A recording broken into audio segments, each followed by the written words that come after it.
ഇത് ചെവി കൂർപ്പിച്ച് കേൾക്കുക. ഇനിയെങ്കിലും നീ നിന്റെ ജോലി ചെയ്യടേ. ഇറങ്ങി പോടേ. Get out my house. Who will not see?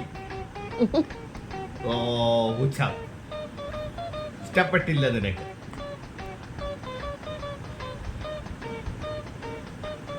നീ ഇവിടുത്തെ പട്ടിയാണോ ഇവിടുത്തെ കുട്ടിയാണോ? ഓ പോയേക്കാം. നീ പോത്തില്ലെന്ന് എനിക്കറിയാം. നീ അപ്പുറത്തോട്ട് മാറിക്കിടക്കത്തേ ഉള്ളൂ. നിനക്ക് നാണവും മാനവും എന്ന് പറഞ്ഞാ നിന്റെ അയിലത്തൂടെ പോയിട്ടില്ല. നിനക്ക് ഇച്ചിരിയെങ്കിലും ഉടുപ്പുണ്ടോടേ? നിനക്ക് ഇച്ചിരിയെങ്കിലും ഉടുപ്പുണ്ടോടേ? എനിക്ക് ഇച്ചിരിയെങ്കിലും ഉടുപ്പുണ്ടെങ്കിൽ നീ താഴെ പോടേ. എന്താടാ ദേഷ്യം വരുന്നോ നിനക്ക്?